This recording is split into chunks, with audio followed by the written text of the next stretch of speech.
With the Butt Kicker Gamer 2, what you see and what you hear is what you feel. Butt Kicker. The future is feeling.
PRL Cup Series competition coming at you live from Kansas Speedway in Kansas City, Kansas. Good evening, hello and welcome. My name is Dylan Coyle, joined alongside Derek Watson. It's going to be a fun one. The final race in the round of 8 in the PRL Cup Series playoff picture and the penultimate round of season 4. Dylan Coyle, Derek Watson. You see where you can follow us on Twitter or X, whatever you'd like to call it. But Kansas Speedway, 1.5 miles, progressive banking. To me, it's one of the best, if not the best, 1.5 mile cookie cutter type track on the NASCAR circuit. Let's just jump right into the schedule. It's been an interesting one. Bristol opened the season 4 up. Texas, Dega. Then we went to the Roval at Charlotte, Las Vegas, Homestead, 2.5 miles, not the same. Martinsville on October 29th. And then the last one was Phoenix. The NASCAR in real world schedule ended there. We keep going. Kansas Speedway. And then next week for the finale at Chicagoland Speedway. Now a take at the playoff picture. Trent Dinkle, James O'Brien in. Abner Acosta, you can count him in too. He is in clinched on points. Pat Harvey in 4th. He is 2 points to the good. Joshua Daniels right underneath him. It's definitely a scary spot to be for Daniels and Chris Hudson, who is -4. If you're Luke Christian, especially Jose Acosta, you got to win this race at Kansas to make it into that championship 4. We get a look at the driver points as well. And Derek, I'm going to throw it over to you. Abner Acosta up 18 over Trent Dinkle.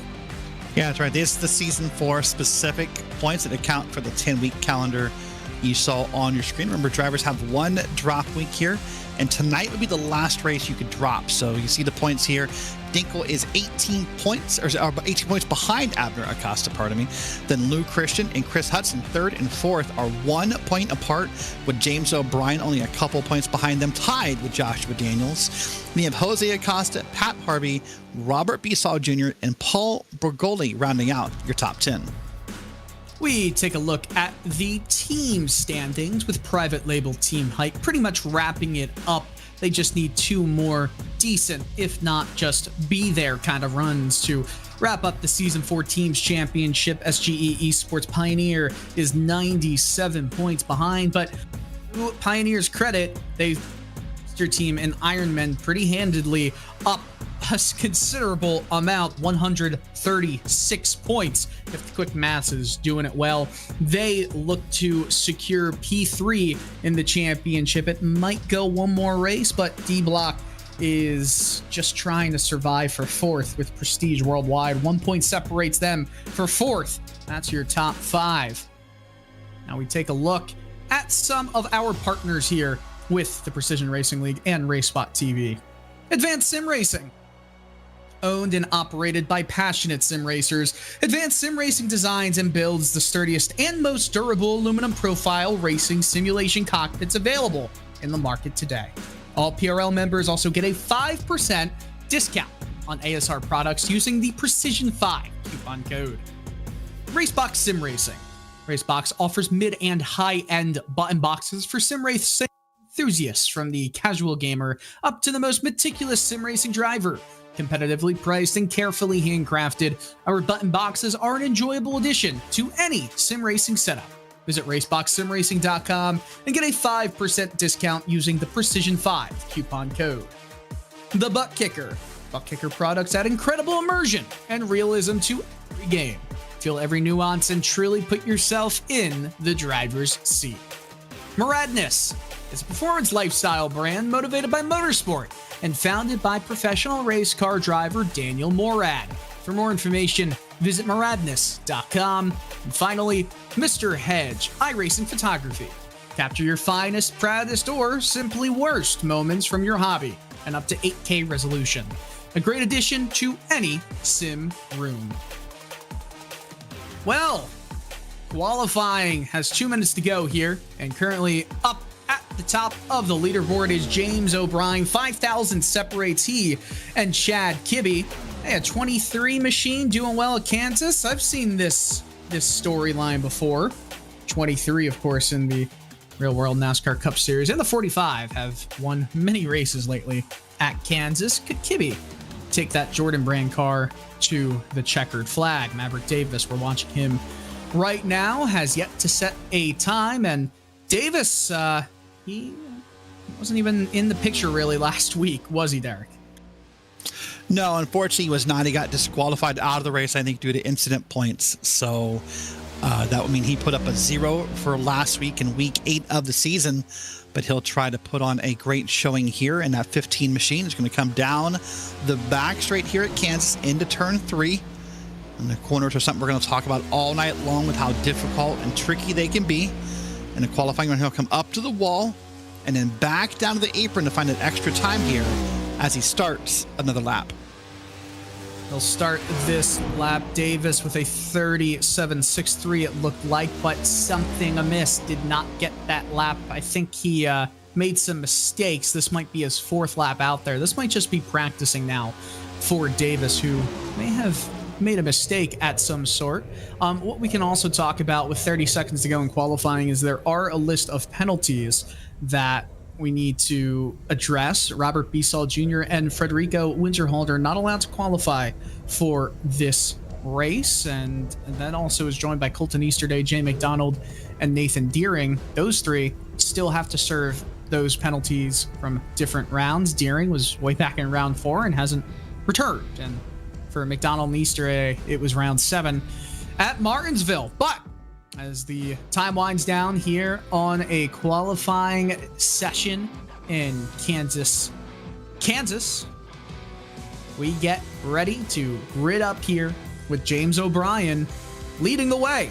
Chad Kibbe alongside him. It's a D block, second place starting position. Really solid for Kibbe. Trent Dinkle, 14 thousandths off of his private label Team Hype teammate in James O'Brien. Will start behind him. Paul Bergoli, row 2 and 4th. Jose Acosta and Chris Hudson, your first 3 rows, Derek. Then moving back to P7, Abner Acosta all the way back in P7 to start this race with Joshua Daniels on the outside in P8. Chris Vincent and Mike Witt, 9th and 10th. That's a great qualifying run for Mike Witt. And 11th is Pat Harvey with Rodrigo Loga on the outside in P12.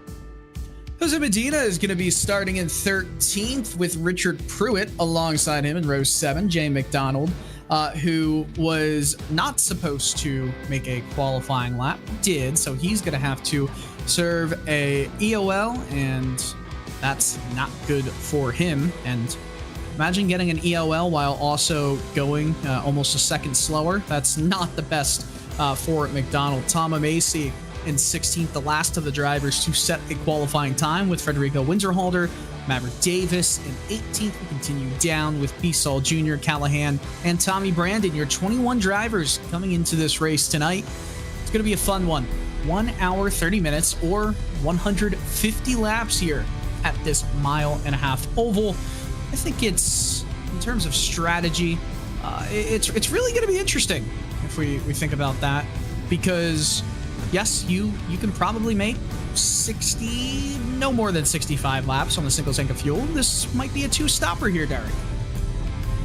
It might be, and also you have to consider tire conservation here. With this being the mile-and-a-half track that it is, it's very possible this field gets strung out, and it's very possible that we maybe don't have that many cautions, and so you're going to have to make a lot of decisions under green flag about how to pit here and when to pit, and conserving those tires. Maybe you won't be fast in the beginning, but you will pass some drivers who didn't conserve if that is your strategy. We get rolling here. Some awesome notes about Kansas Speedway is you really can race any groove. It's a battle between going the low line or the high groove.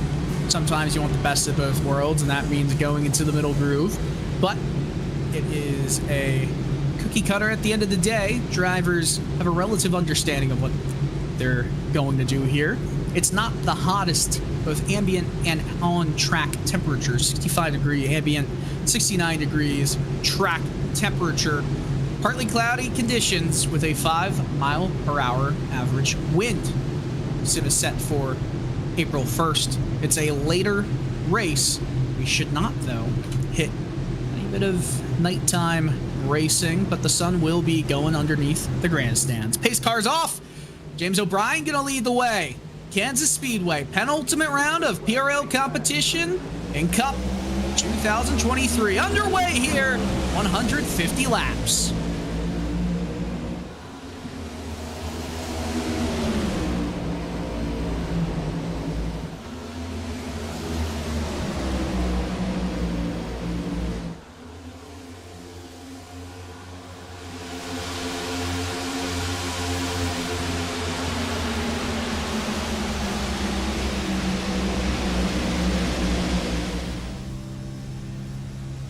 The sun blinding as we make it through one lap. Green flag conditions, led by James O'Brien, lap 1. He got himself in to the championship for the playoffs, courtesy of his win last week.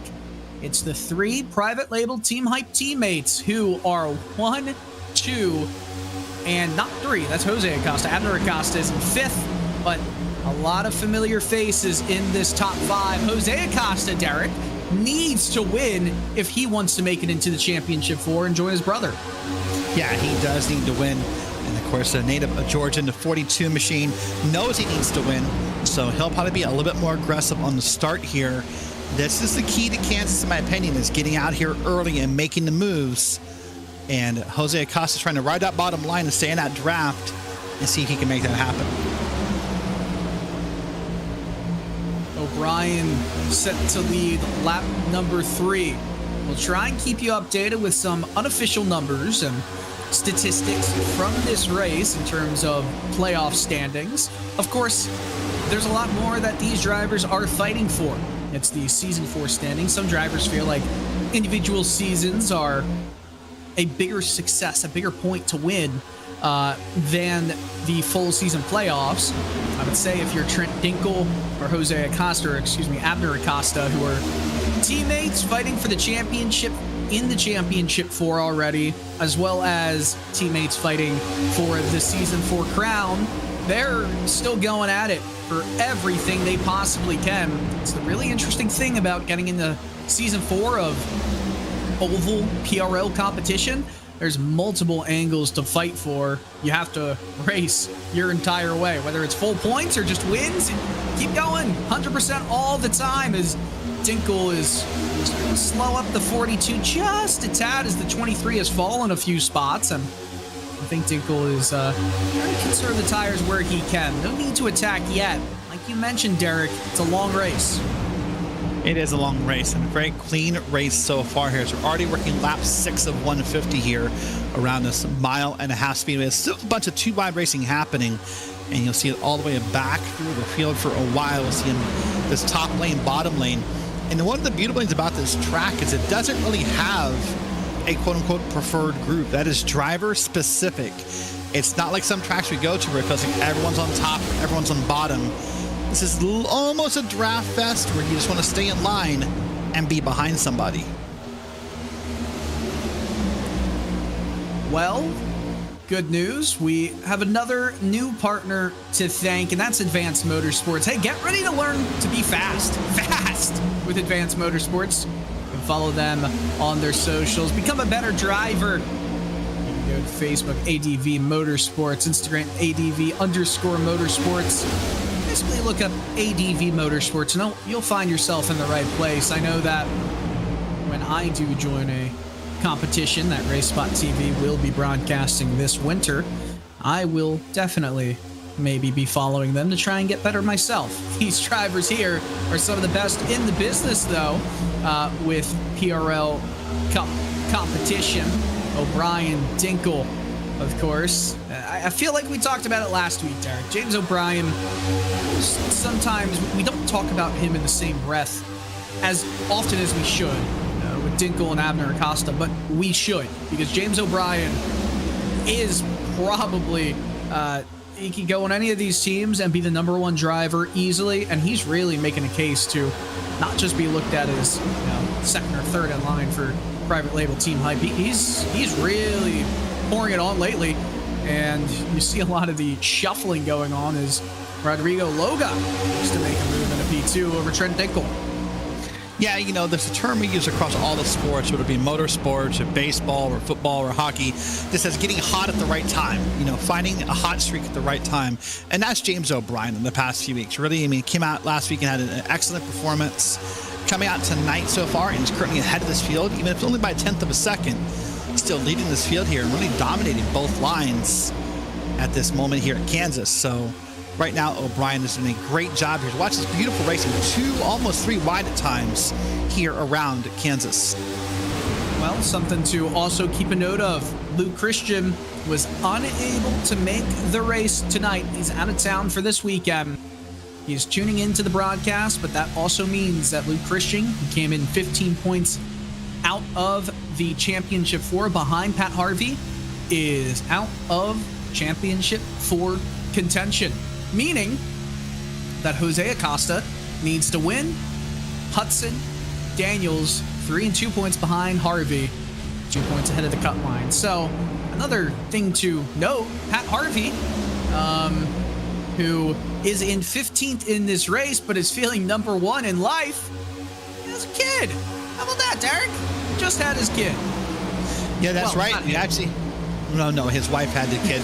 We have a picture of Pat Harvey's baby. I think we have it loaded up here. This will be Duncan Harvey, born over the course last week. Remember, Pat left right after the race last week to go to the hospital so that they could start the process of having the baby. We'll see if we can get a picture of Duncan up on the screen in a bit, and we'll talk about him. But yeah, congrats to them on having their baby. There he is. That's little Duncan Harvey. Came out 9 pounds 8 ounces. So that's a big. He's going to be a football player. I think that's a big kid. I'm not an expert on kids, but I'm pretty sure that's a big kid. I don't think that's Pat Harvey on screen. I believe that's Duncan Harvey. That is Duncan Harvey. Yeah. To our production Hugo Louise, our producer, and the man who makes things work at RaceSpotTV. What a race we've got going on right now. 3 wide, almost some contact. Oh, the 924 of Pruitt got way up high, and then Kibbe got into the wall. Joshua Daniels in the 77 trying to make a move on Trent Dinkle.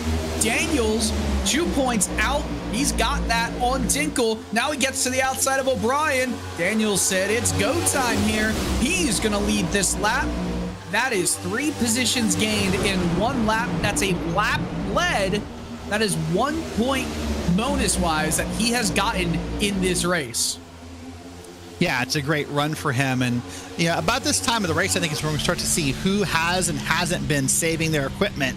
You'll see this is Trent Dinkle on board with, but you'll see drivers start to swerve around a little bit, maybe the cars wiggle a little loose, and that's the drivers who've been pushing hard and not conserving as this race goes on. Let's watch Trent here. He's going to stay behind his private label teammate, and they're going to head into 1 here, get a car below him, and that's Jose Acosta, I believe, on the inside who just went by. But nice job by Trent to staying consistent here. You know, I talked to Trent before the race started. I got the same comment I got last week. I'm just going to chill and see what happens. That's what he said last week, and he did this fine. So maybe chilling is the Trent Dinkle thing to do, right? Mm-hmm. Absolutely. Trent Dinkle, he is, I wouldn't call him the king of calm, though, because if he gets upset about something, you will know, and he will tell you. You might need a little bit more than 5, 10, 15 minutes of chill out time before he's able to get a calmer head. So he's definitely an aggressive and hot driver when he is behind the wheel of the car. Chris Hudson trying to make moves as well. He said, okay, everyone's gonna move on here. Hudson, who is still 3 points back. Of course, we're not talking about live standings. We're talking about points already handed out. I guess technically, if you want to say that Daniel's got that 1 point, he's looking to get more. Maybe a lap slide. Hudson loose on entry. Loose mid-corner, but got it together on exit. Oh, boy. Justin Callahan, by the way, has had the fastest lap since lap 6. That'll stay until the next pit cycle. Maybe this track gets... Oh! Hudson into the wall. You see his face. Happiest with himself right there. Cannot be suffering damage like that this early on with still 132 laps remaining in it. Yeah, a long time to go here. And you know what? As weird as it sounds, Dylan, it's not that hard to scrape the wall here when you're trying to ride the outside of that corner. That's why you'll see a lot of drivers want to ride the bottom of this track. It's simply because of the fear they have of riding that wall, and you know, that wall probably won't do a lot of damage to the car in the grand scheme of things, but it will slow you down. It will kill the momentum and kill your run and allow a couple drivers to get by you just on momentum. And watch that drafting line passing him by. He's got to get in line here and figure it out. Yeah, he certainly does. Hudson currently battling with Loga for P6. Loga was in second at one point. He's dropped back. Something's just a struggle on Hudson's 43 machine. He gets that move as Bergoli's trying to follow in tight. I mean, he's got to go, but he can't be too over aggressive where it hurts himself later in the run. If that happens, then you've got a whole host of problems as Daniels stretches out his legs a bit. Abner Acosta has now moved into second. Jose Acosta in third, and Dinkle's fallen back to fifth with James O'Brien in fourth. So it's definitely the ebbs and the flows of this race.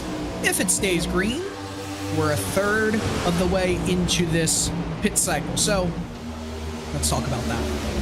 150 laps. I think these drivers would really prefer if this race was 120 laps. They wouldn't have to worry too much about not pushing it or pushing it. Now, with it being 150, you can't split it 75-75. You might have to split it in 3 segments where you come in on lap 50, then 100, and then go to the end from there. But if you want to run it until it's all the way out of fuel, lap 60 or so, you can go around 90 miles with a full tank of fuel, maybe a little bit more in these next-gen Cup Series cars. Still, though, it's something to think about. I would say Derek, you might disagree or agree with me here. I feel like the benefits of going into the pits on lap 50 and coming in threes, it outweighs the risks of waiting, or the rewards of waiting until lap 60. I just think the risks are less. Well, it depends. As far as tire wear and those are concerned, obviously the risks, are less and the rewards are higher. But in those 10 laps or 15 laps, whatever it's going to be from the start to end of pit cycle, you're holding your breath the whole time. You're begging for no one to spin. You're begging for there not to be a wreck, because in that same time frame, you could go from, a leader who pitted on a lap 50 scheduled stop to a lap down, and stuck a lap down maybe even because you got stuck by the pace car and by the caution. So that's the risk in pitting early, is the yellows, right? The unknown that we can't control. As far as race strategy, I would probably agree with you that 50-50 is a little better. It just, it's consistency, which is a great thing for a race car driver. But the yellow flags are the unknown mystery villain that can bite you at any time. Yeah, but it is that 10 lap period, 15 lap period from the start of the pit cycle to the close is usually the most dangerous part of the potential for cautions coming. I just think that you stay out for those 10 laps, you might be, losing 8 seconds in total, 10 seconds over 15 laps or so, maybe even more by virtue of staying out on those older tires. Now, granted, for sure, on the final pit stop, if it went green the entire way, you would have to fuel less, have a lighter car, and you'd be able to push even harder. But I think at that point, the net gain is not at all there. As you see, Tristan Callahan way loose, a bit of a shake of the head right there. He really got in and out of the corner hard. You see that banking kind of playing to his strengths right there, and that air bubble. But again, he breaks that air bubble and he looks to his left. You know why? Because he's in VR. He sees who's to the left of him down the inside right now. So that's a pretty unique thing. And down the inside is Jay McDonald, who, oh, look at that. Callahan way up into the wall. He's going to bounce off of it. He's going to scare the rest of everybody around him. Yeah, I don't know if that move from Callahan is quite working out the way he wanted it to. Just going up that high line. Mike Witt's going to blow by him. Witt, by the way, has kind of struggled in this early going here. He's fallen back a number of spots since the start of this race. He in that 88 machine. Look back to the front of the pack. Now it's a fight for the top 5 with Paul Bergoli trying to make a move down the inside of James O'Brien, who was the leader for the first half of this race so far, but it's been all Joshua Daniels since then. And if Daniels is able to lead these laps consistently, then we're talking about some more bonus points, right? We're talking about a laps led, most laps led. Well, if he is in most laps led for the rest of this race, that's the question, correct? Where if he is able to lead over halfway of the remaining race, and he would get most laps led. Currently, he has most laps led, but that can change as this race goes on. It can change. We'll have to wait and see what happens here as we work lap 30 of 150 here at Kansas. And it's a great race. As we said, the field's not as spread out as one may have predicted, but so far a clean race, no yellows, and other than a couple wall scrapes, really nothing to really speak of damage-wise or collision-wise in this race here. But we'll see more drivers are going to start to creep up that hill and find that wall as these tires wear, because these cars can develop a very interesting condition, Dylan, where we call it tight in, loose out. So what does that mean? That means when you go into the corner, you're turning all you can and the car just won't react. But then as you start to get out of the corner, the car wants to overreact and you really are scared to turn it, so you sort of end up the hill into the wall. Tight in, loose out, loose in, tight out, center off. You don't want to be hearing that if you're a crew chief, but typically you hear that when you're a crew chief, because almost rarely does the car feel perfect at all points during the run. And if it's perfect at one part of the race, it's not going to be perfect for the next part of the race, because the track is changing, the conditions, the air, it's changing. Everything is in constant motion, constant flux, and you can't really have one part of the race dictate the rest of the races. 33 is starting to really fall back. Chris Hudson down the inside, packed some air in the left rear of O'Brien, but fell back, got tight off, if you will. Yep, in this battle here, you see on screen the 43 in the car behind him. That's his teammate, Pat Harvey. They're both racing for the year-long points title right now, Dylan. So only one spot between them. And I know it was on both their minds when I talked to them both pre-race about the points title for the year-long points. And, you know, Chris said, I really want to get it. At the same time, I'm conflicted because that's my teammate. Like, I just want my teammate to get it. So he said he'd be just as happy if Pat Harvey gets it. But Chris obviously wants to get into that Final Four. So right now, only one spot apart, pardon me. I'll tell you what, Derek, they can want to be as kind to each other as possible. Right now, both of them are out because Daniels, not only on points if wins didn't count for automatic advancement, but Daniels is in the lead. Not for long, though. Abner Acosta just made the move down or around the outside. Daniels must have gotten really tight or loose, but he lost a ton of speed right there. Abner Acosta to the lead. He's flying right now. Trent Dinkle trying to slide up in front of Jose, who does a swap over. It's an aggressive, no hesitation move right there, but Jose gonna try and switch back down the inside, but just a little bit too much pinching from Trent Dinkle. Might make that move stick. Acosta almost gets into that left rear wheel well of Dinkle, but does not. Daniels has recovered quite nicely, but I still think Acosta is right now faster at this point in the run. Yeah, this right here, Daniel's doing everything he can to stay up here and do a great job. And I was going to try to do the crossover here on the outside and head down into one. He'll be able to get on the brakes a little later and carry the momentum. But the problem is the shorter way around any course is the inside lane, and that's what Abner is showing us right now. But that said, Daniels did come out. What a move. That was so impressive right there from Joshua Daniels, making me quiet my mouth because he really did fight back. He was 3/10 back, and then just a half-second swap over, if you will. And it's even growing. That lead is growing at the moment. So what a lap and a half that we just saw from the 77 machine. And look in the back, car up into the wall. I think that was Vincent. James O'Brien leading it in this 6-on-back battle. Right in the middle, Hudson got pretty tight, but Loga was able to make the move down the outside. And now Pat Harvey moving down the inside. Look at this, Acosta, Dinkle, teammates, but they fight hard. They're fighting for that Season 4 championship. Dinkle doesn't let Acosta get as far high as he wanted to. Jose in behind his brother right here. Great battle for P2. Joshua Daniels, it's helping him, you've got to think. Dinkle slides up in front of his teammate. Abner gets loose. New second place runner, Trent Dinkle in the 9.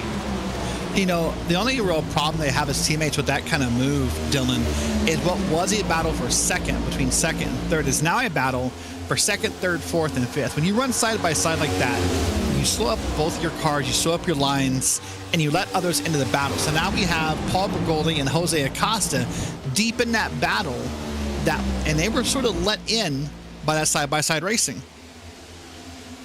Well, with Daniels being the leader, you see Dinkle, who I wonder what he's wearing. Is it the same? I mean, I'm seeing what he's wearing right now, but it's always the same. I wonder if he's got multiples. I was thinking the same thing. Do you think he just watches it every Sunday and hangs it up by the rig for next Sunday? It's like a cartoon where you just open up the closet. It's the same exact, shirt, pants combo. Do you ever think Wilma Flintstone ever did Fred's laundry, or did Fred just wear the same outfit every day of his life, That's a great question. I don't know, actually. I mean, it wasn't prehistoric times Flintstones was happening. Then they had a crossover with the Jetsons. I'll tell you who's going to try and cross over here. Trent Dinkle leads this lap, his first lead lap of the evening. And on lap 42, we have a new race leader. Daniels has fallen again in the second behind another private label team hype driver. Deja Vu, it's the 9 car, not the 5. Yeah, right. It's just another private label team hype driver up front as we're about almost a third of the way through this race. You know, if I'm a driver in PRL and Trent Dinkel says, I'm going to have a cool, chill night, I might just pull over and just call it a night, because this is the second week in a row. I'm going to have a chill night. Of course, last night he had to work all the way from the back after that end of line penalty. And now tonight he's qualified and started well, and it's going to lead some laps here. So this is another good run by Trent Dinkel. Now the problem he has for the season 4 points, he's 18 points behind Abner Acosta, who runs P4. Well, I mean, that is the fear, right? This is the last possible race that the drivers in the season-long standings could have a drop pool. You cannot drop the final race of the year. It allows us to have kind of clear expectations and, clear know-how of who needs to finish where and what points are needed for drivers to get it done in the quarter year format of the championship for PRL champions in 1 year, unless we've got guys who repeat, go back to back. Maybe a three-peat or all four. I'll tell you who's trying to do it again. It's Trent Dinkel, who has been unbelievable. What a season he's had. Probably, I don't think anyone's argument against who, there was an MVP for PRL racing and oval competition side this year. I don't think anyone would say it's not the driver, the 9.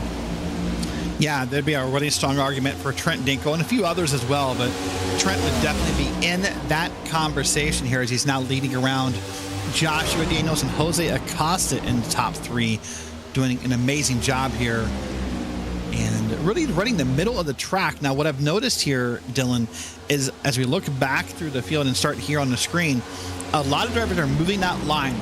A few laps ago, it felt like we were almost all the way at the bottom on that white line. Now look at how many drivers have abandoned that and at least are 1 lane up, if not 2 lanes up, off of that white line, trying to find some more grip as these cars get a little more squirrely on old tires. Yeah, for sure. And I do think that you'll start to see them drift up a little bit. And I think it's because there's a little bit, I wouldn't call it, it's laziness in the tires, right? Where they just don't want to grip as much, so they're not going to do as much work, meaning you got to run a little bit higher because you're just trying to set the car up for some momentum, and the car's not wanting to go that way. So as we start to reach that one-third point in this race, do we see any potential suitors for a lap 50 or so pit stop? Yeah, I'm more inclined to think we will see more drivers who want to push it. I agree with you on the tire benefits you discussed a few laps ago, but I think we'll see some drivers who want to push this, especially if you're involved in a points battle. The last thing you want to do is have the fate of a yellow flag, mess with that. So we'll see here. By the way, a moment ago, that was Pat Harvey trying to get around his teammate, Chris Hudson. These are that battle right here, and that has implications on the points battle. As you said, Joshua Daniels well up front right now, but these guys are still going to fight all night long and see what they can make of it. Yeah, right now, if my points are correct, and that is a big, if my points are correct, with Daniels currently having the most laps led, let's just imagine that is the way it sits. He currently has led 25 laps, while Dinkel has 10 laps led at this exact moment. So it could change, but right now we're looking at Daniels at +6 to the good right now. That's with Hudson running in 7th, Harvey in 8th, Daniels in 2nd with 2 bonus points, as well as Acosta. Well, now he's running in 3rd. Look at this. There you go, right on cue. Yeah. You got it right. Hey, I like Akers. That. I'm not always right. Daniels, Bergoli, see the names on the left side screen, Hudson and Pat Harvey, along with some people towards the back here, Tristan Callahan, Jay McDonald, Mike Witt, and others. So here's probably where the pits are going to split a little bit here. Maybe we see the others, Dinkel, Acosta, O'Brien, Maverick Davis, all still on track for the moment, but this could be interesting to see how this plays out here as this goes on.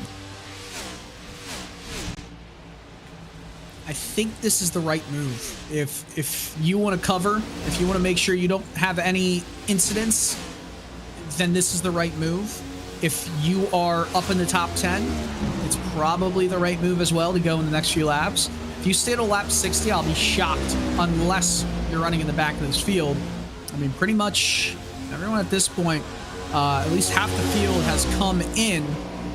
Richard Pruitt's been running in the back, so wonder if he would be one of those drivers that stays out the longest here.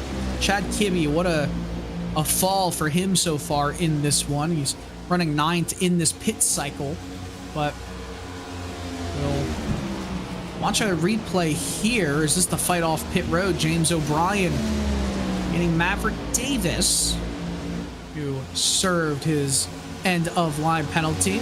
O'Brien back on track right now, and it looks like he is just around a lap and a half behind Trent Dinkle. So 15 seconds is what he has to make up to try and get his lap back on green flag racing. For context, the last lap for most of these drivers is give or take 0.6 slower than their best lap on track. Yep, and here comes some more drivers. Oh no, down pit. Is that Abner? That was Abner Acosta, I believe, who, yes, missed pit road. Didn't go down the brakes in time, and now it's going to be slow. He was off the camera there a second ago, but now we're watching Dinkle come down pit road. That's going to cost Abner Acosta a lot of time on this stop here. That's massive. That's massive for the Season 4 championship. Abner Acosta, we catch a replay now. Way too hot, got loose, missed exit. He said, oh man, I've already lost enough time. I can't get myself a penalty. Yeah, he was just slow. He was slowing down and just completely lost it. Yellow. Oh, the yellow is out. Oh my goodness, caution is out. Abner Acosta has spun, has he wrecked completely. He's the reason for the caution. So we're hearing reports that it's just... was riding 2 tires on each side of the curbing, Dylan. Can't do had that. 2 lines, but a little white line and 2 lines tires up to make you watch this again here. And lost it. Yeah. Can't do that. He's lucky he didn't get T-boned, but Abner Acosta, 2 huge mistakes coming down pit road, but it almost saved his race in a way. I mean, I know he didn't obviously try to do that. He almost got T-boned, but Abner Acosta, some fortune off of his bad luck. He'll come down into the pits and at least be 7th, as everyone else is going to have to take the wave around. This shakes things up, where Kibbe, Vincent Biesel Jr., Abner Acosta, Jose Medina, Federico Winterhalter, and Richard Pruitt are pitting from the lead lap, and Derek, that 10-15 lap period. I told you the ultimate supervillain in this race is Holo. Yeah, he hit his... Oh boy, Tristan. He's been hitting the outside wall and then hits his inside of the pit wall. So that's probably some damage he's going to need to get repaired as well. So everyone else who is a lap down but came into the pits, except for Mike Witt, will get their lap back courtesy of the wave around, as long as everyone who is on the lead lap comes into the pits. Here's my question. Did Trent Dinkle get back onto the lead lap, or is that just me not knowing? No, I believe he is, because all the leaders have pitted. I think he's currently yep. just ahead of them right now. So he'll get the wave around with everybody else in just a moment. There's Trent right there behind the pace car. So he'll get the wave around at 1 to go. Now, sort of the quote-unquote good news, if you will, is that, I mean, it was 9th on back who was stuck a lap down. So Trent's going to restart 9th, which in a race where you get stuck a lap down by a yellow flag, 9th is not the worst fate you could suffer. So, and everyone's pretty much on equal tires. I mean, they all pitted within the past, 5-6 laps or so. So this is going to be an even race on tires and on fuel. There's no advantage either way. I think Trent Dinkle lucked out as much as he could about when that caution happened. Yeah, absolutely. The only thing that would have made that better is if it went a few more laps and Dinkle was able to unlap himself just barely, and then the caution came out, because then he would have trapped everyone else who came into the pits earlier than him one lap down. That would have been wild. The worst part for Dinkle is that he's racing his teammate Abner Acosta for the Season 4 points title, and somehow Abner stayed on the lead lap despite all that, despite, you know, missing the pit box, despite spinning it around. And so Dinkle's going to line up 2 spots behind the teammate he's racing for the Season 4 points title.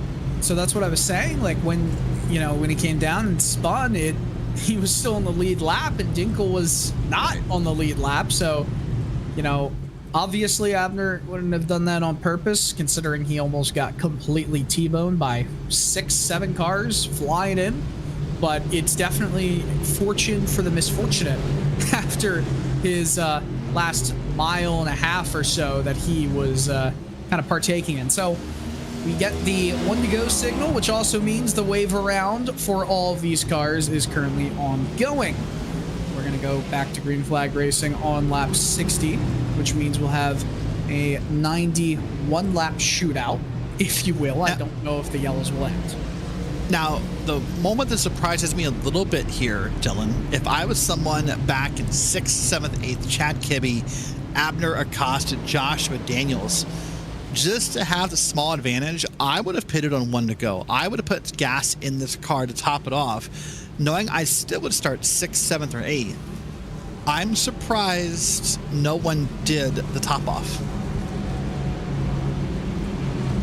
Well, nonetheless, I guess they know they're going to have to come into the pits regardless because of tire strategy. So not too much to worry about. I think they would have had to restart way back in the field, the Acosta, the Daniels, the Dinkle of this race. They'd have to start in the back if they came in to top off. But nonetheless, Chris Vincent is going to lead a lap here. Green flag. We're back underway at Kansas. And look at that incredible jump that Vincent got on the field there. We already saw our first wall scuff of this second run by the 24. And look at Abner. Great job. Look at Abner. Joshua Daniels, too. I mean, you're racing with a bunch of guys who aren't used to being up front in PRL Cup Series competition. And when you've got the 77, the 5, the 9 trying to fly through, some drivers they're inexperienced battling with. Obviously, you get a few nerve-wracking moments as you see 3 wide. Chad Kibbe trying to send it in the middle. That's, I believe, Paul Brigoli as well. So a lot of drivers just jostling for position.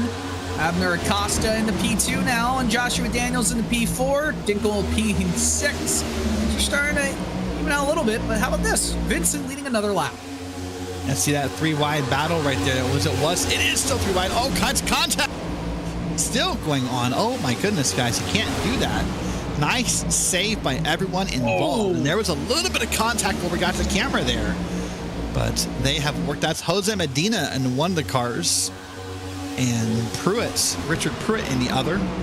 So the 35 of Jay McDonald clipped his left side on the apron as the banking started for turn 1 and slid, just almost shot out of the cannon, it looked like, from the bottom of turn 1 all the way up near the higher groove of turn 2. So that could have been disastrous for some of the drivers behind him, but we're all good for now.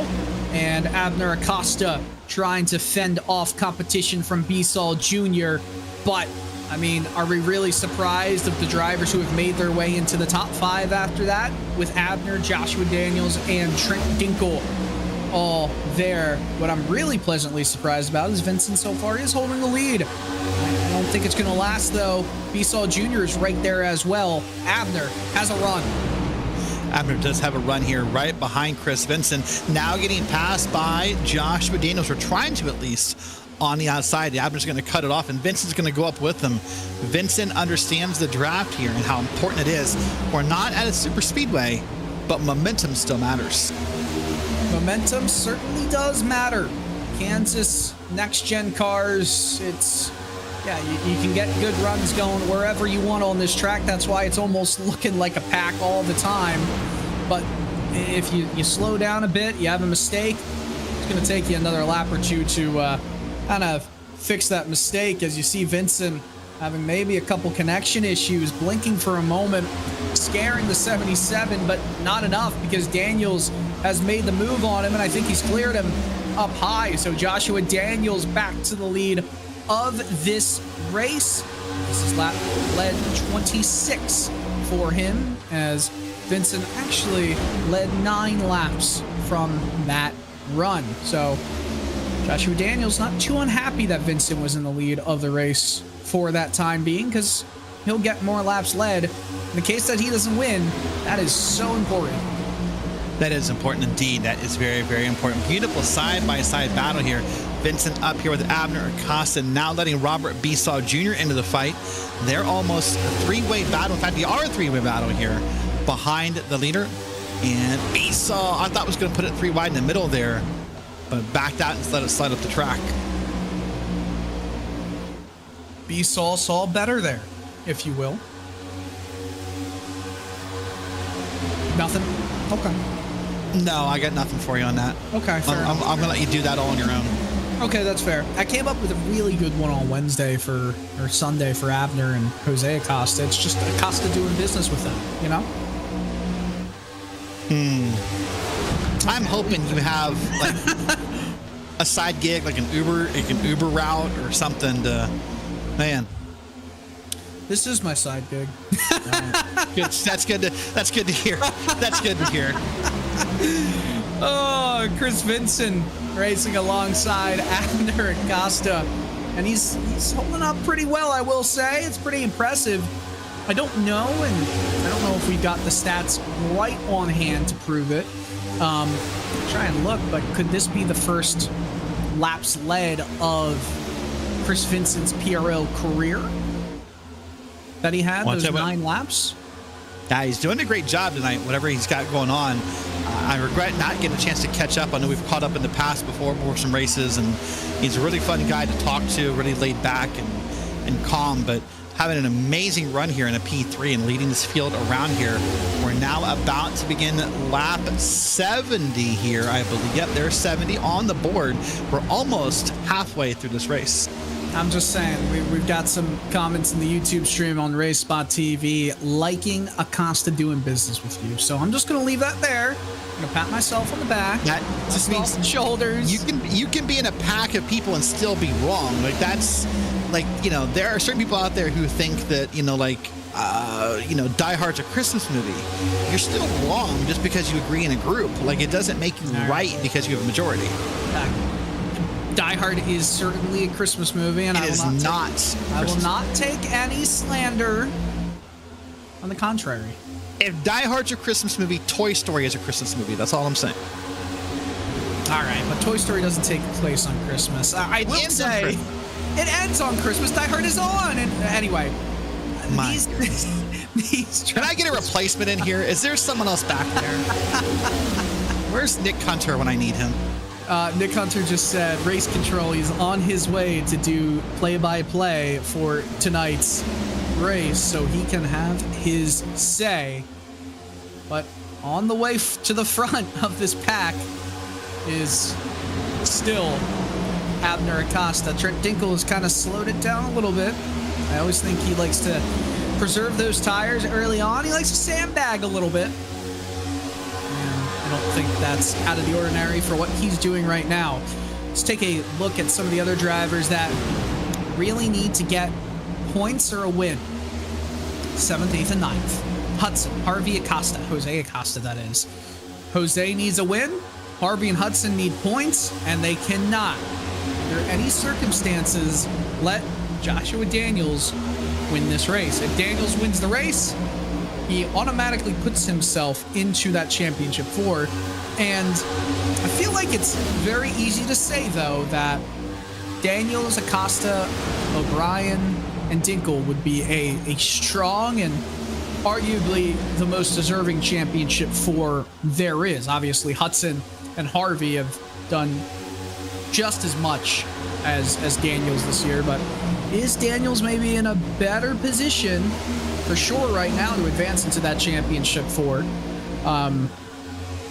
I mean, a win would be huge. And here's another thing. You want to hear about tiebreakers? Because I've been dying to talk about the tiebreakers. Can we talk about the tiebreakers? We can talk about tiebreakers. Go ahead. I was waiting to finish. Sorry, it was, you know. No, I appreciate that. I do. So it's your best finish from this round if you're tied on points. So how many second places? How many third places? In the case of if it comes down to points, Joshua Daniels finished third at Martinsville. No one else has a third place finish through Martinsville and Phoenix that has not clinched their way into the championship four at this point. Now, that's something to keep in mind here, Derek, as this race has went past its halfway point on laps. Yeah, every tiebreaker, every point scenario is something we move harder. I thought Pat Harvey wasn't going to make that corner there, but got it down on the apron like a champ and doing a magnificent job there. This is a great battle here with Harvey. This is Harvey, Davis, Jay McDonald, Chad Kibbe's in this race in the 23, and now they're all catching up to Tommy Brandon here in the 11 car. This is like 9th through 14th, all on your screen right here.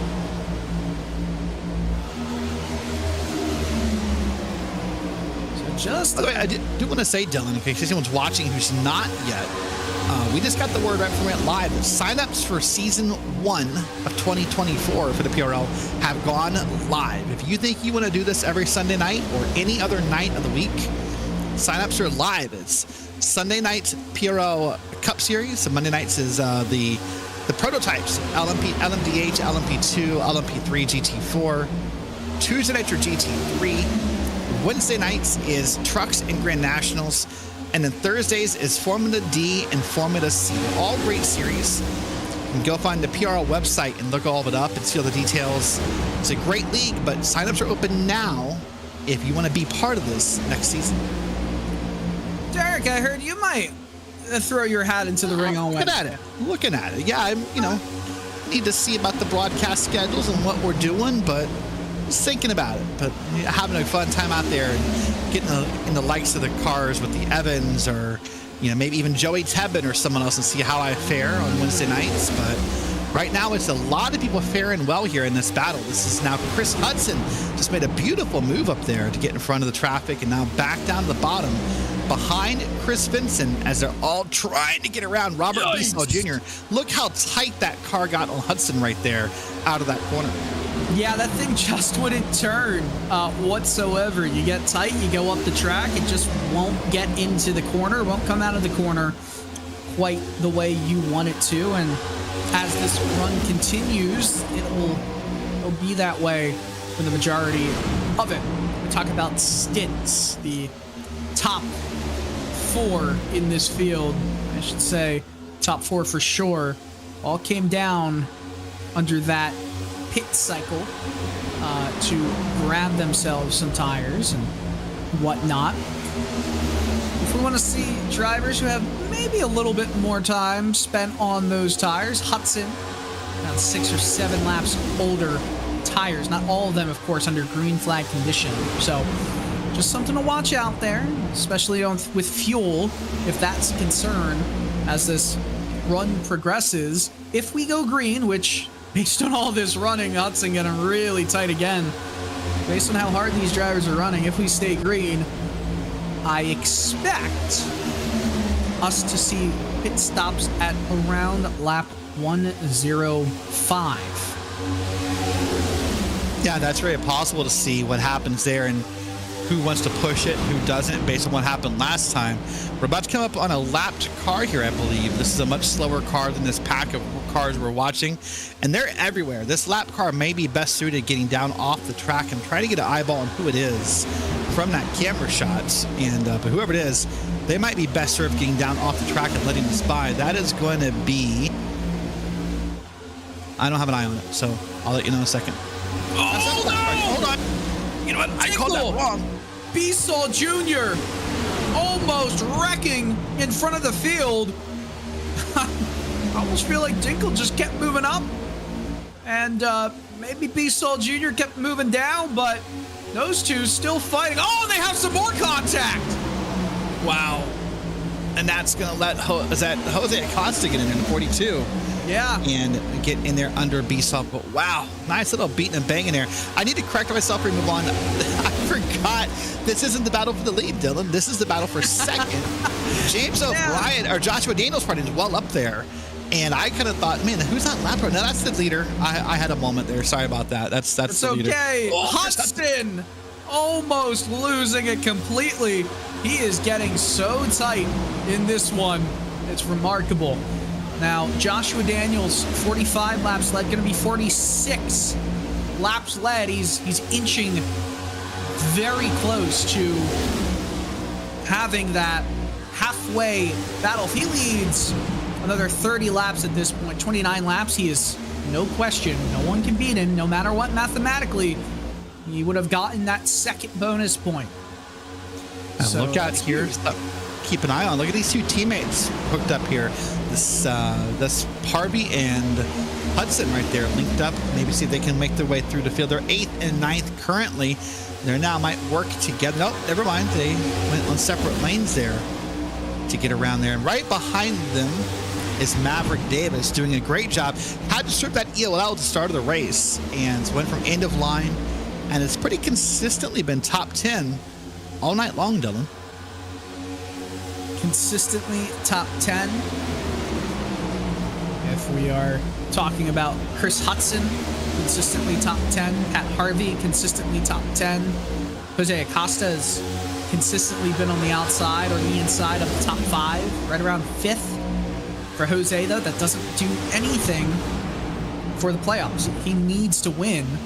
I mean, Daniels could lose a position. He could afford to lose a position and be okay at this point in this race, but obviously he wants that second bonus point from it.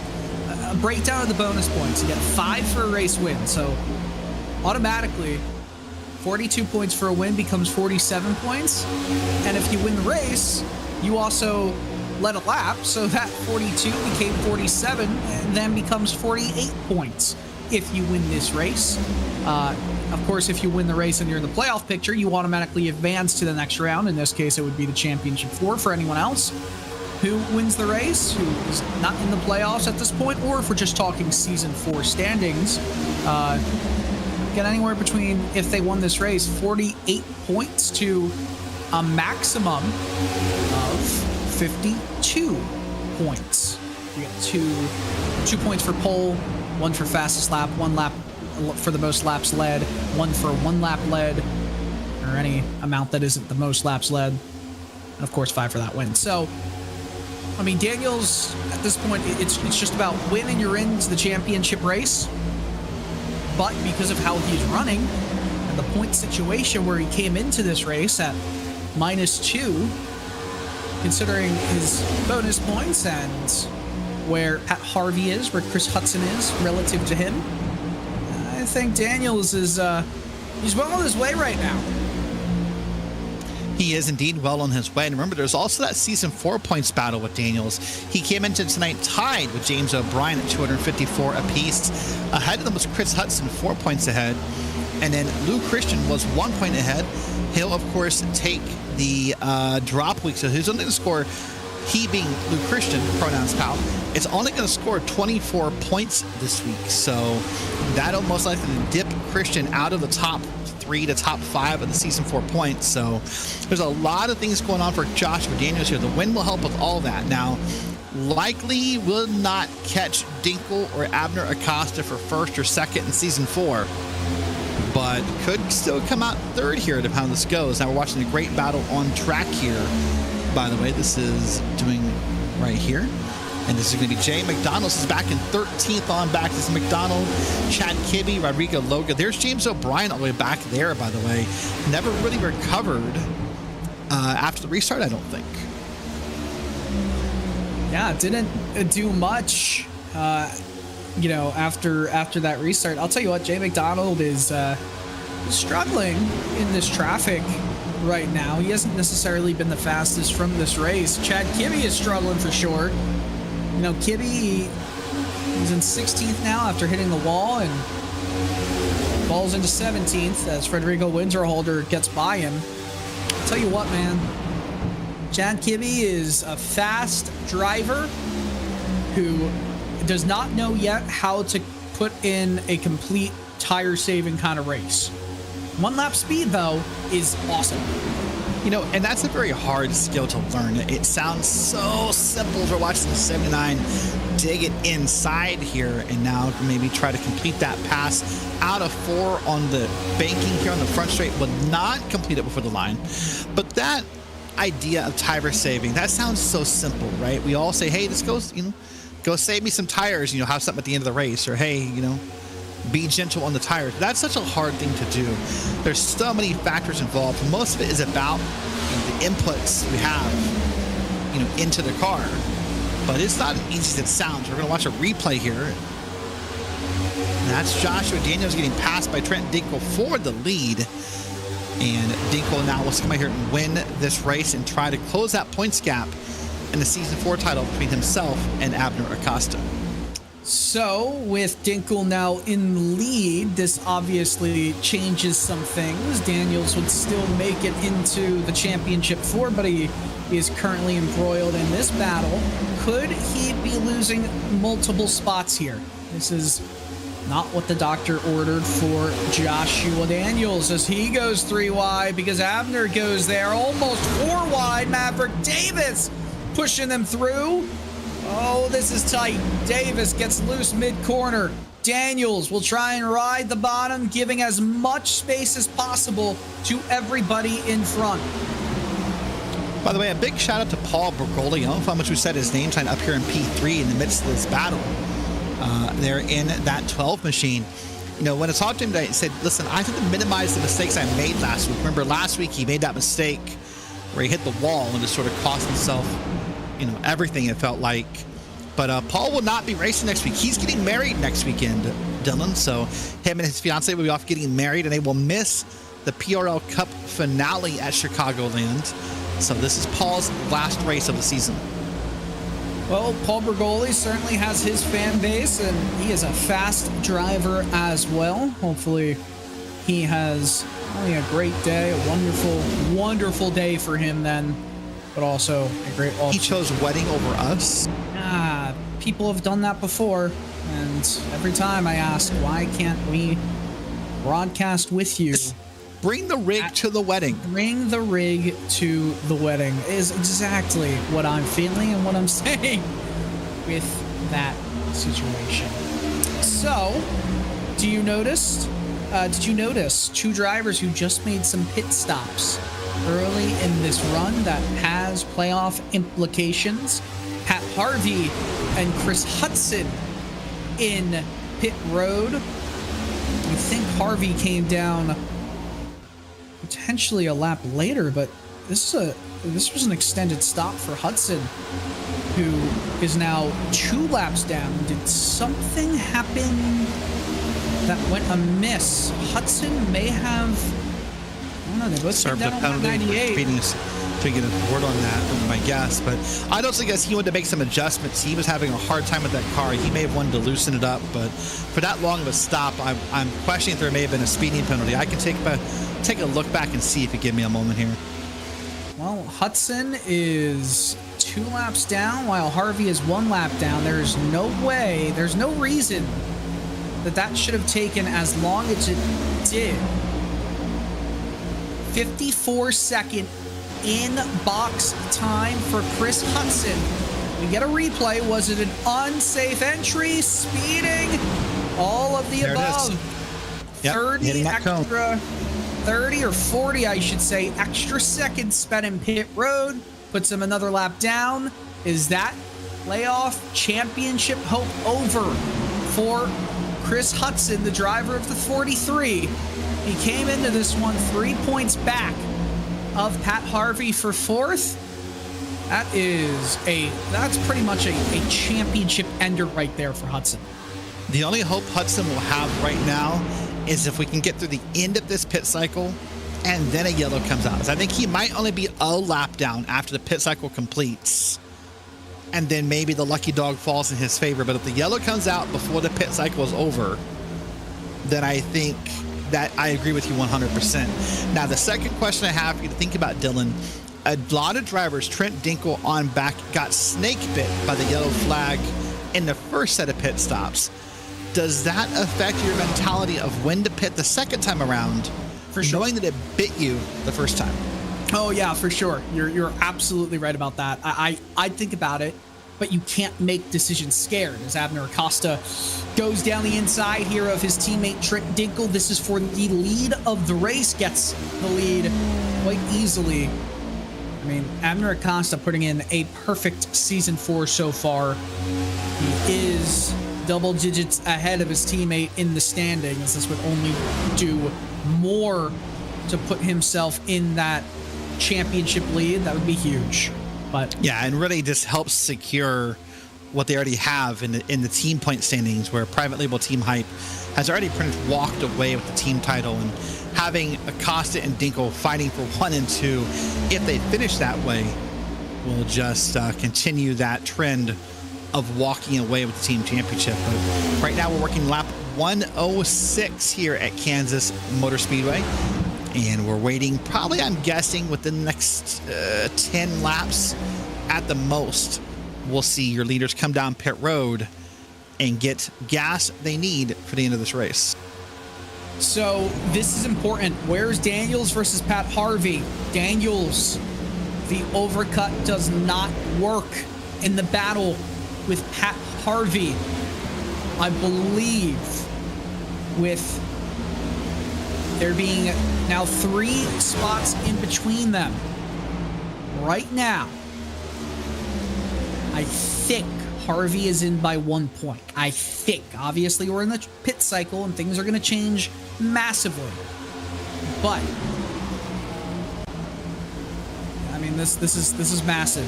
This is all of these moments over the next 43 laps and the change. I mean, it's going to decide who could become champion next week at Chicagoland Speedway. Trent Dinkle still riding in behind second. His teammate Abner Acosta in first. I am surprised that not one of them have headed down into the pits yet, as 79 of Rodrigo Loga does. A little update here on the laps led. Joshua Daniels with 55 laps led. Trent Dinkle with 22 laps led, meaning Daniels is 33 laps ahead of anybody else when it comes to laps being led. I think the last time we checked was Abner Acosta. I mean, Acosta was at what? But he's probably at like 8, 9, 10 laps led. We'll get official word in just a moment. But the more this goes on, the closer we get to Joshua Daniels being the confirmed most laps led kind of guy, kind of night for him.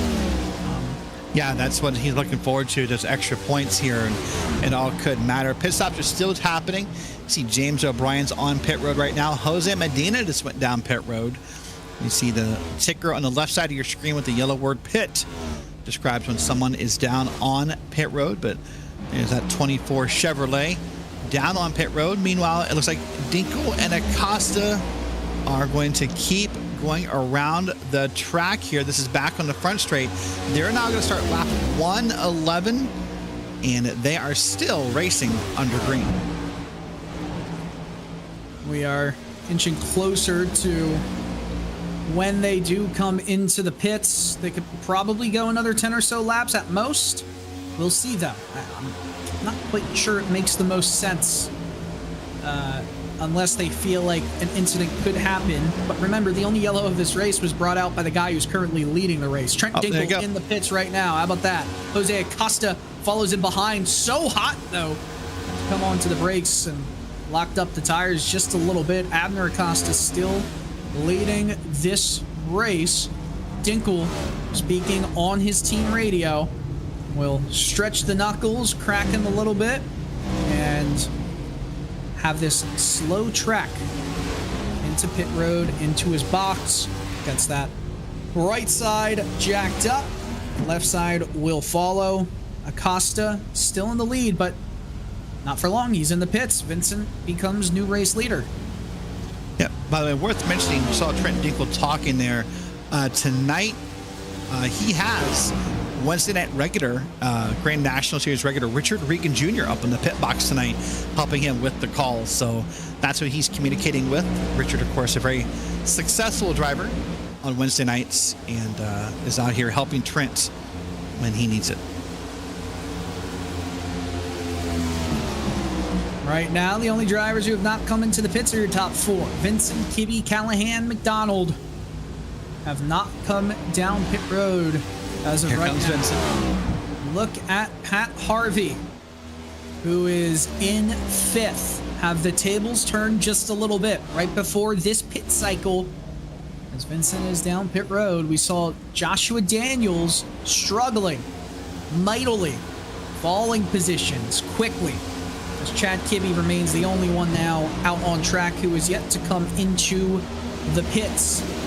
Ride with Kibbe, I believe, and yes, Kibbe. As we'll see him try to get the move done. I don't usually ride on board with him, but it's nice to see him with fast lap extraordinaire in that 23 machine, just struggling a bit on this long run. So Yeah, James struggling. O'Brien, oh, I'm so sorry. No, go ahead, finish your thought. I'm sorry. I was going to say James O'Brien with 13 lap newer tires than right now Abner Acosta. Or laps led. It's laps excuse me. led. I lied. It still makes kind of some sense with James O'Brien having a relatively 6 or 5 lap. I'm just going to show. But look at the difference in tires you just saw on your screen a second ago. We saw the 5 here of Abner Acosta passing by some cars while he has newer tires. These are potentially, depending on who he passes, already 15 lap newer tires from where these pit stop cycle began. You saw him pass by that car on the outside very easily, and I believe has his brother Jose right behind him as they're now coming up here on Trent Dinkle. And then we'll see if they can get up there and race Josh Bergoli and Pat Harvey for the lead. Pat Harvey, new race leader. He has now put himself in a position where if he holds this spot, he moves into the championship 4. It was all Joshua Daniels up until right before the pit cycle. And at this moment, at this point, Harvey, P1, but Paul Bergoli is flying right now. And Bergoli wants to beat him for that number 1 spot. And I mean, he's got the speed to do it. Yeah, he definitely has the speed to do it. There's a lot of speed here at the front of the field right now. What I'm starting to wonder in my head, and I need to go back and check on the timing, is what put Harvey ahead here and what put him ahead so much. There has to be a different strategy involved here, whether it be 2 tires or something, because there's no way Harvey gets that way naturally. Well, there is. He came in 20 laps ago. He's got, on some of these drivers, only 15 lap older tires. 15 laps is a huge amount of time. To Paul Bergoli, it's 6 lap older tires. So, I mean, as this run continues, I think we're going to see Abner, Trent, Jose Acosta, Maverick Davis even start to fly and catch this current running order. Harvey is just, at this moment, fresh meat for Paul Bergoli to get after here. Bergoli, who has yet to win in PRL NASCAR, NASCAR car competition, PRL Cup Series competition. Caught myself there.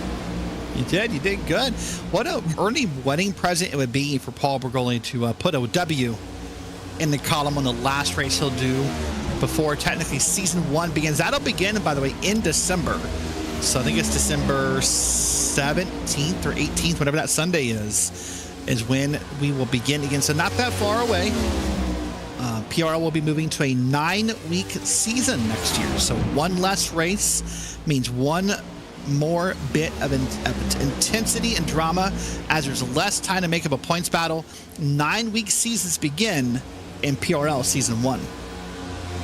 Paul Bergoli leading this race, and not to discount what you said and all, Derek, but going back to what you said, I am looking forward to seeing this new format for PRL competition, where it is that 9-week period instead of 10 weeks. I think that'll make all the races, I mean, fewer races means it's even more important to get all of them right. If you are any of the drivers who partake, again, could be you, Watson. It could be me. It could be anyone. It could be anyone watching right now could be involved in PRL next season. Just go find their website for more details. But right now, with about 27-ish laps to go, Paul Bergoli is pacing the field here. He's got a lead on Pat Harvey. Now, right now, I would tend to think, and you have the spreadsheet in front of you, this would put Pat Harvey in and would put Joshua Daniels out, because Daniels is a spot behind here in P3. Well, let me figure this out. I don't think that's quite true, actually. But hold on. I think if where I'm He's going to do commentator math, folks. That's going to need to get the Jeopardy theme and a half-hour commercial break. And you guys want to go get your coffee and popcorn while this math gets done here. But watching this lap go around again, 124 is the lap we're working. It's Bergoli, Harvey, Daniels, Bisol, and Abner Acosta in your top 5 here. And overall, maybe the cleanest race of the season I can remember so far in PRL Cup. It's been very clean, just a little bit of contact between Trent Dinkel and Robert Bisol Jr. earlier, but for the most part, that's been it. Now, still doing that commentator math, which scary thing, you know? He's got his socks off. He's counting the toes. Goodness He's more me. my right hand. All right. So because Harvey is in P2, Daniels in P3, but Harvey has a lap led and Daniels has a lap and the most laps led officially in this one. The difference was -2 coming in. It would still be -2, Daniels to Harvey. Harvey would be in. Now, Harvey is starting to flail a little bit and fall into the clutches of Joshua Daniels with just 24 laps and change remaining in it. If Daniels catches and passes Harvey, which looks to be in the cards here, even if Harvey finishes third with Daniels in second, by virtue of how this race has gone, unless there's a fastest lap that we don't know about yet, they would be tied on points, with the tiebreaker going to Harvey, or excuse me, to Daniels for finishing in second in this race. So Harvey needs to hold P2 against Joshua Daniels. There's nothing that Harvey would be able to do if Daniels finds a way in front of him. No, unfortunately not. But right now, we've been watching this amazing battle on screen here. The 5, the 9, and the 42. I'm actually not sure if they're battling or if they're content to stay in line and use this little bit of draft momentum they can get. That number is closing. If you look at it here on the left side of your screen, they're down to 3.3 seconds here away from Paul Bergoli. I think they're staying in line and trying to catch the leader before they start their own battle.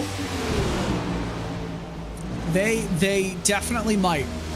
I mean, I can tell you one thing. Jose Acosta needs this win, so there's no interest in him fighting for a point here, a point there against his brother and Abner, as well as his brother's teammate, Trent Dinkel, for 5th or 4th. Jose Acosta needs to win.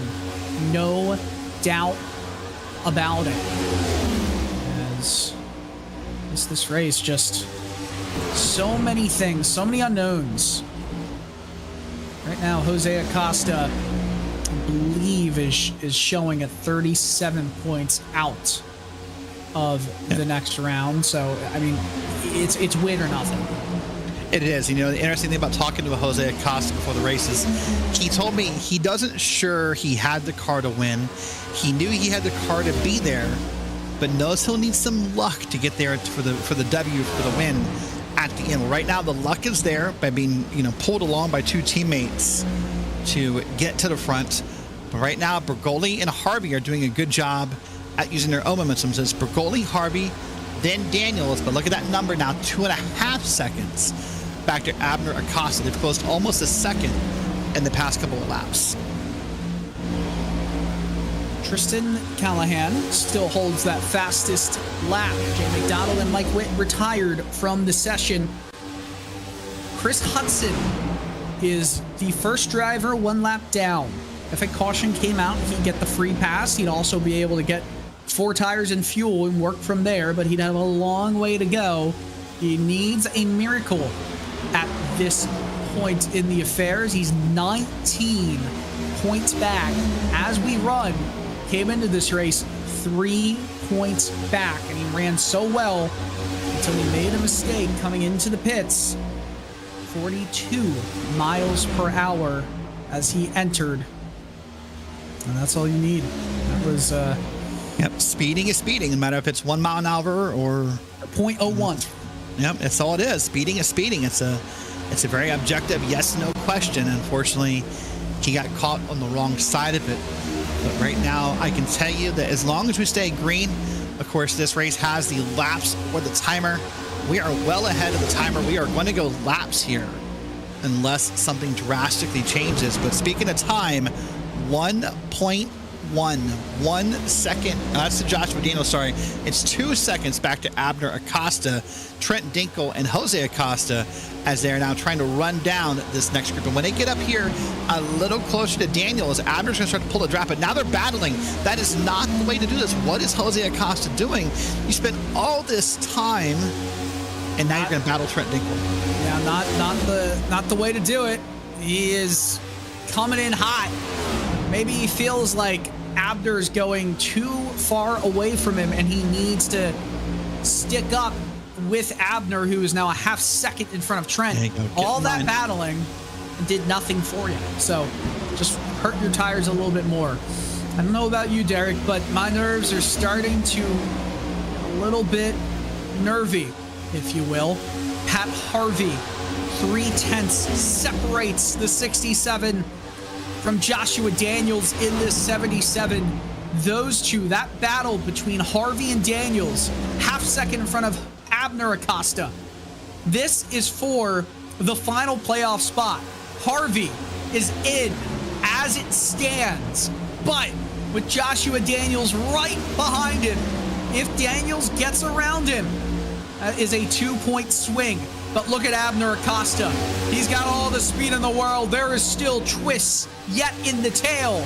Coming into turn 1, 14 laps to go here at Kansas. The final race in the round of 8.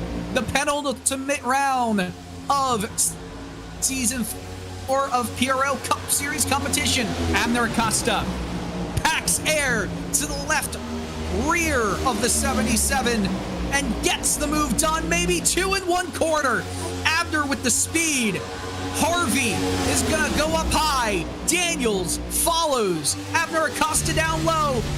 Now Daniels inches in front of Harvey, who is starting to lose it mid-corner, has to recollect himself. Harvey loses another spot. It's now Daniels sitting in the 4th position of the championship. Yeah, right now it's Daniels, Jose Acosta, Pat Harvey. So Jose Acosta's Harvey in the wall. Way of this battle, and Harvey's in the wall. That's not going to help anything. So now it looks, for the moment, man, with how close Daniels is to these cars, we're not done yet. We're not even close to done with only a few laps left here. We'll wait and see what happens. But look up front here. Paul Bergoli trying to find redemption from last week, trying to end this week better than last week, is now being run down by Abner Acosta. As it stands, Daniels is 1 point in front of Pat Harvey and holds the tiebreaker. Harvey needs to, at this point, beat Daniels, being 1 position back of Harvey does nothing for Daniels. Maverick Davis is past Harvey, but Davis is also past Daniels. This is unbelievable right here. This is going down to the absolute wire. And Jose Acosta, remember, is now just a half second back in third of Abner Acosta. If Jose wins, he gets into the championship 4. Under 10 to go here. Chaos. And what this really is happening here, honestly, is this is where all the tires are coming back to level off together, right? As you noted earlier, Abner Acosta and others pitted way after, Paul Bergoli and Pat Harvey and others. And so now this is all leveling off, and now the tire difference is showing its strength here. And that's why Abner's able to pull this lead here. And now right now is walking away with over half a second lead over Dinkel and Jose Acosta. Right now, Daniels 1 point up above Pat Harvey as Daniels fights with Paul Bergoli, but Jose Acosta is seeing his championship 4 hopes so close in front of his mirror. I mean, you could say the same for Harvey, who is half a second back of Daniels. It's wild. Here's the situation. Jose Acosta needs to win. And if he doesn't win, then Daniels just needs to stay in front of Harvey to make it into the championship 4. Daniels is in, as it stands, by 1 point over Pat Harvey. Chris Hudson made a mistake earlier in this race. He's a lap down in 17th. He has no way of making it back unless there's a huge wreck of epic proportions right now between all the championship 4 competitors. And all that to say, it's done. The one thing that kind of surprises me right now in this scenario, if I'm honest with you about this, is typically the private label cars are very good about helping each other get into winning positions. I would think that both Trent and Abner know that Jose is in a must-win scenario. I'm a little surprised that it's not Trent pushing Jose and not instead of Jose pushing Trent. I know that Jose, does his own thing, but I still would think that Abner and Trent would be there to support, Jose in this endeavor. They're not teammates, are they? No, they're not teammates, but sometimes blood is thicker than water. Well, think about it this way. Trent Dinkel does not want to lose another point to Abner Acosta, who is lapping Tristan Callahan here. Those two, number 1 and 2, are fighting for the season 4 title. Why would Dinkel give up 1 point and potentially be behind Jose Acosta? That thought came across my mind as well, Derek, but at the end of the day, Trent wants to win this race just as much as Jose. Maybe not just as much, but Trent Dinkel always wants to win. I agree. Well, I should make a note here. It's been a fairly clean race, but we are past that point of no return, either the checkered flag or the yellow flag. The next one of those two will end this race. We're at a point where we could not get back going under green. There are no green-white checkers in the PRL Cup Series, so we are where we are. But right now, Abner is keeping and maintaining that lead. About a little less than half a second where it's been the whole time. Over Trent Dinkel, Jose Acosta, and that's Tristan Callahan, the lapped car there, the 4th car in that camera shot. And then look how far back it is. Beyond that, that's Maverick Davis is back and forth, by the way. Maverick, who served that EOL, is all the way back up to P4 at the end of this race. What a run from Maverick Davis, who looks like 4th place is going to be where he finishes. It's been a very, very solid race for Maverick. Trent Dinkel within 0.3 of Abner Acosta for the race lead. Jose Acosta, again, he's right there, but he can't do anything about it. He needs Abner and Trent to go side by side. And Trent gained a little bit of corner entry, but sent it in there so hard that he lost a little bit mid-corner. 1.5 laps to go here, and Abner Acosta, who's not dominated this race, neither is Trent, but he's still there where it matters most. Does he have a big enough advantage? It's just over 0.2 between Abner Acosta and Trent Dinkle. We head into turn 1. Abner covers the low side. Dinkle with a run in the middle. It's closed in just a little bit, under 2/10. But will Private Label Team Hype go 1-2 with Abner in first? Dinkle sends it in, slides up. Acosta will come out of turn 4, wins the penultimate race here, asserts his championship lead with Dinkle in second. Jose Acosta doesn't do enough to make it into the championship 4. He finishes in third. And as we see the results come, did Daniels finish 2 positions ahead of Pat Harvey? He did. Daniels unofficially 1 point in over Pat Harvey in the championship 4. We'll get official word soon. But if commentator maths is correct, Derek, I think that Joshua Daniels, by courtesy of his 38 points from finishing in 5th and 2 bonus points from laps led and most laps led, gives him 40 points. Harvey got 1 bonus point and 36 points for finishing 7th.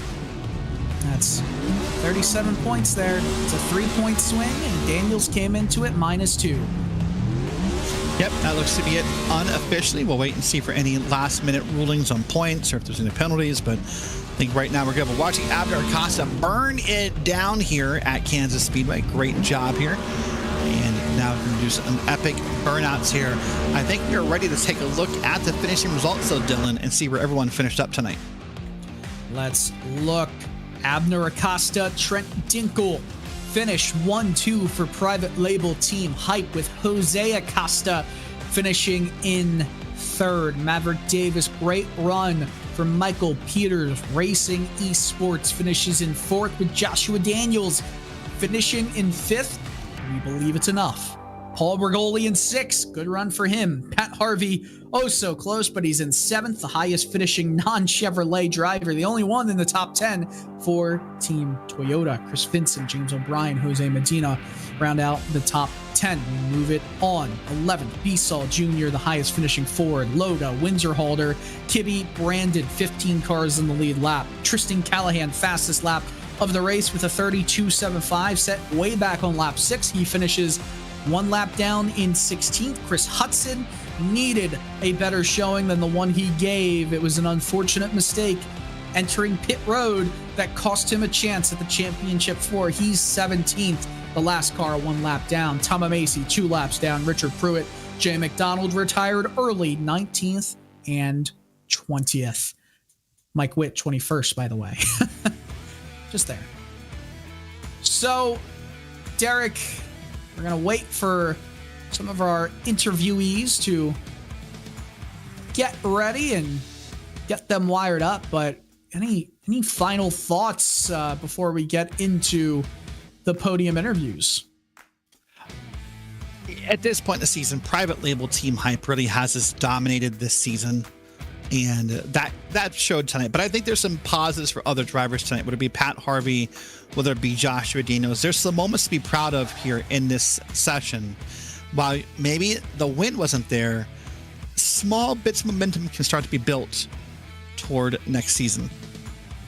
For sure, and now we start to see everyone flow in. Let's get right into it with Abner Acosta, race winner at Kansas. Abner, you didn't need to win to make it into the championship 4, but after a 2nd place in Martinsville, a 2nd place in Phoenix, you said, you know what? I think I want to win to make it a round of 8 sweep for Private Label Team Hype. Take us through your race. Yeah, first I want to apologize because I caused that yellow. Apparently I didn't practice green flat pit stops. And that's the last thing I needed, because now that means that I start from the back next week for the championship race. So that sucks. But besides that, I mean, I thought I had good pace. Maybe I was saving too much. And yeah, just had difficulty getting in the pit every single time. I just needed to come in late, and I was kind of like getting in too early, hitting that that transfer of the of the track and just making my car spin. So, but yeah, I was able to push there at the end and hold off Trent in the last few laps. So yeah, we noticed the one caution of the race kind of came at the right timing for you. Yeah. You almost had your race ended at the same time. Bunch of cars running up high, almost hit you. Was that more of a oh shoot kind of moment? Yeah, I mean, again, all 3 times, even the one that I made it on the green flag stop at the end, I almost missed it again. So I just didn't practice, I guess, green flag stop there. And yeah, I just messed up pretty much 3 times, and yeah, it did save me, so it kind of sucks for everybody else. But I also, if I had to choose, I would have rather not spin and cause the caution, so I would not start last next race. So yeah. Well, nonetheless, Abner, you're going into the Championship 4 and the Season 4 finale with the points lead in Season 4 and the chance to win the championship full season, full year long. Any nerves going into Chicagoland? No, not really. No nerves. I honestly don't know what to expect at that track, so I gotta put some laps in. And I'm pretty sure it's difficult to pass there, so it's gonna be a tough one for me for sure. All right, Abner. Well, congratulations on the victory. We'll see you next week in Chicagoland. See you guys. Have a good night. All right, that's Abner Acosta. Derek, gonna have you sit alongside our P2 and P3 finishers, but first we'll get to Trent Dinkle in P2. Well, another week, another podium finish for Trent Dinkle. Trent, you and I talked pre-race. You said, I'm just going to chill tonight. You know, that's what you told me last week, Trent Dinkle. You and we define chilling a little differently, I think. Yeah, that was, that was probably about as chill as you're going to see me race. So, yeah, it was a good one. Nothing too crazy, but it was a great race. What were your thoughts when Abner put out the caution? I mean, honestly, it's kind of bullshit. I don't really care who you are. I feel like if you bring out the caution like that, you should get an EOL. But, you know, I don't really think they have a rule for that. But I don't really see it too super fair, considering he almost wrecked getting onto pit road behind me. You. And then did it again the next time around, which he would have probably lost, I don't know, what, 10, 15 seconds with that. But then kind of get saved when you spin it out, and then you end up in front of all the people that pitted safely. But yeah, it's all good. We just talked to Abner, and he believes, I've not confirmed this on my ears yet from admins, but Abner believes he will start end of line next week in the finale to put in the caution out. So there'll be some kind of that. But so next week we're down to Chicagoland. Now the problem with Chicagoland, or the challenge I'll say, is you can't really practice it next week. There's no official racing there. iRacing is going to go to a much different track officially. Do you use a lot of official racing for practice or no? Yeah, I mean, I do and don't. I mean, PRL tends to race a little bit different. I mean, it races like a top split no matter what, but the track definitely races different. But, I mean, I've already gotten setups. Conti sent me setups last night that I've already been racing, and I have 2 hours scheduled with him, or an hour or 2 hours, something, on Thursday to try and see if he can't help me figure some stuff out. And, you know, I mean, I don't really think starting in the back is going to be much of a detriment to him. So, I mean, I've finished in the back the last 2 weeks and finished up front both races. So I think it just depends. Hopefully it'll be clean races, because I don't really want to have to, you know, championship being decided on caution fest races. So yeah, we'll see what happens. Well, and that's what came out right before the race night, that, you know, PRL is open for new members to sign up for next season. I'm sure we'll see you back next season in the Cup Series, right? Maybe.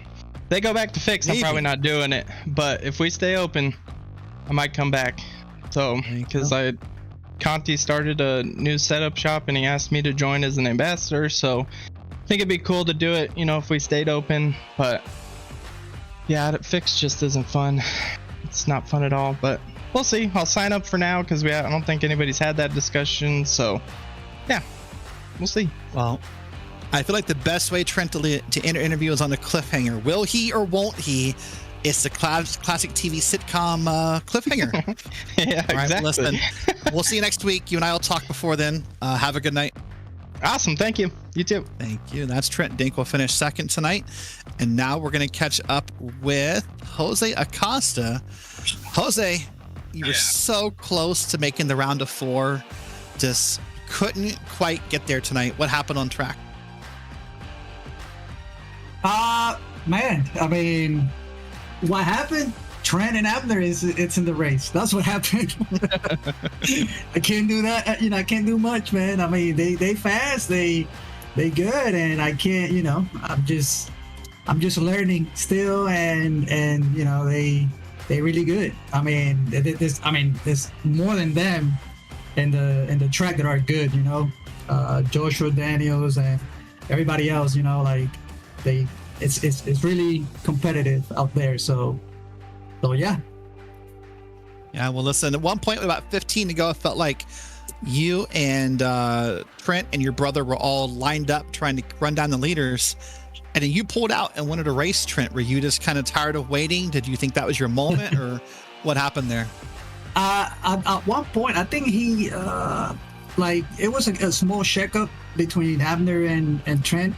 And I kind of bumped it back a little bit. And I think that's when I almost passed him. But he held the high lane and kept his spot, so I couldn't make the pass. And basically I was kind of saving tires with them too, because I knew that they were gonna save tires, so I was kind of like following them around, since we all pitted kind of at the same time at the end there. So I was just riding, and I was actually hoping that Trent and Abner would have got together at the end a little bit there, but it didn't happen. Well, listen, I want to commend you. What you told me pre-race when we talked, you said, listen, I have the car to be there. Not sure if I have the car to win. You were exactly right. I mean, you were there. So maybe next week in Chicagoland, we'll see you there. And good luck next week. Yeah, man. Thank you. I just want to say thank you, you guys, for broadcasting, and for the league for having me. Also, I want to say to my kids that I love them, and I think he want to say something real quick. Hi. There we go. All right, guys. Well, thank you very much. All right, that's Jose Acosta, finished P3. And Dylan, I believe that wraps up our driver interviews. It was an amazing night with lots of storylines. Amazing night, and we move on with the championship 4 being Trent Dinkle, James O'Brien, Abner Acosta, and Joshua Daniels. Pat Harvey missed it, unfortunately, by just a few points. Well, lots of fun. It's go time heading into next week. Chicagoland is the site, and I'm excited. We're looking forward to it. It's going to be a fun one for the championship finale, but from myself, Derek Watson, and Hugo Louise, there's Chicagoland in the producer's booth. We wish you all a pleasant good evening, good night, good racing, one more to go.